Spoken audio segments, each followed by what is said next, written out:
What do you think of when someone mentions North Korea? Nuclear weapons? Hostility towards the United States? Devotion to a crazed leader? These are the things most people think of when they hear about this small nation on the Korean Peninsula. But contrary to popular belief, there are much greater problems surrounding North Korea today, where millions of people, just like you and me, suffer every single day. Alright. Because of this, by the time I'm done here today, I hope that you're convinced that we should rethink our policy with North Korea and help this nation in need. You're probably wondering, what can I possibly know about the situation in North Korea? Well, I have long been interested in our foreign affairs and have done extensive research on the subject just to formulate my own opinion, let alone the research I've done in preparation for this. You're also probably wondering, how is this in any way relevant to you? And that is also a good question. But everyone wants, or at least should want, to be as educated and empathetic as humanly possible.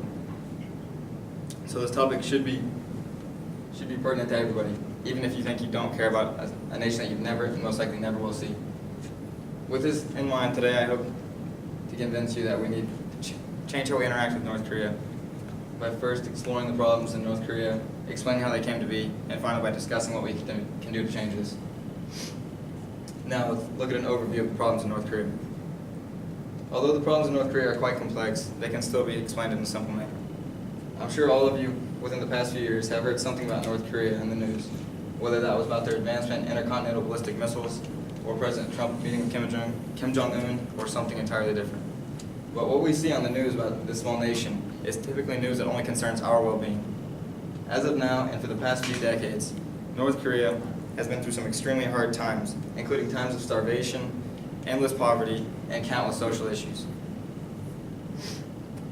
According to Greg Chenoweth and Tricia Miller in their periodical, A Heartless Homeland, some 2 million people have starved to death in the past few decades alone. This number is nearly 10% of their current population. It is also stated that hand in hand with this starvation, endless poverty has come, and this makes it impossible for these people to escape or change their situation.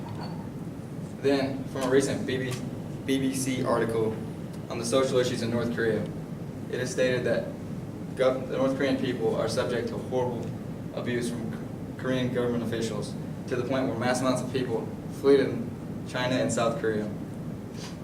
Unfortunately, however, a majority of these people are caught in the act and sent to prisons or labor camps that the Korean officials label enlightenment camps.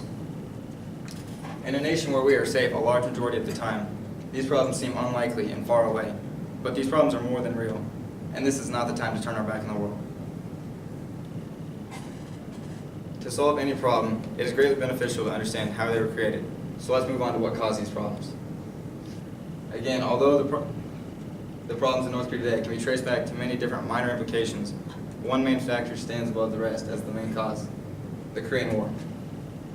According to the Funk and Wagnall's New World Encyclopedia, the Korean War broke out in 1950 when government officials based out of Pyongyang decided that they wanted to reunite the Korean Peninsula after a very lengthy Japanese occupation that ended shortly after World War II.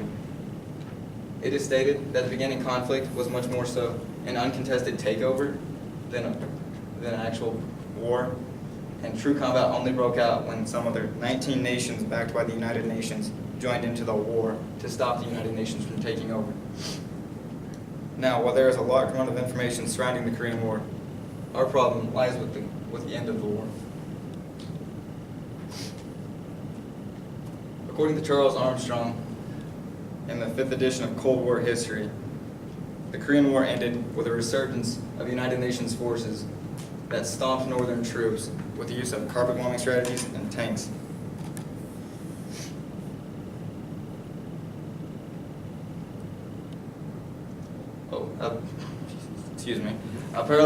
A boundary was then created at the 38th parallel to separate what would become North and South Korea at what would become the demilitarized zone. Now, this is where the true problem arises.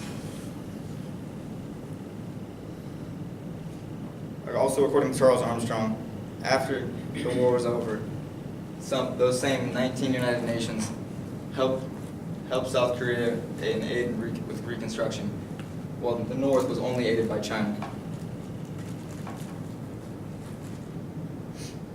Even though a large majority of the fighting and the entirety of the bombings took place in the North. Instead of rebuilding the North just as we rebuilt the South, we continue to treat the North like enemies.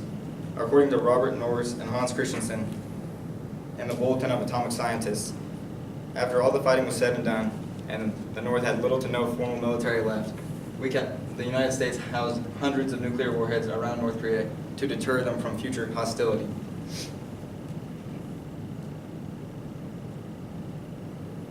Because the nations of the world were so unwilling to help rebuild the North at the time, the infrastructure that supported their society was left destroyed. The fields that produced their food were left destroyed, and the spirit of the people was left destroyed. Now let's move on to what we can do about this. Although I don't support numerous things that the North Korean government has done since the Korean War, the people who reside there have a right to a decent life. If we replace the aid we have there, or if we replace the arms we had there with aid,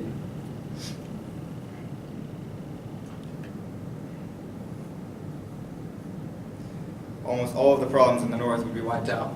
If these people no longer had to worry about their next meal, it would suddenly become a lot easier to focus on the bigger picture. It may seem like the North only wants another enemy by reinforcing their military and creating weapons, but after decades of being treated awful with remarks only of hate and disdain, wouldn't you want a little respect from someone too? And it may not be known, but at one point in time in the United States history, it was considered the patriotic thing to do, to help and support other nations. We as a nation, we're so proud. We're so proud of gaining our independence that we inspired countless other revolutions and supported these nations through their efforts to gain true freedom.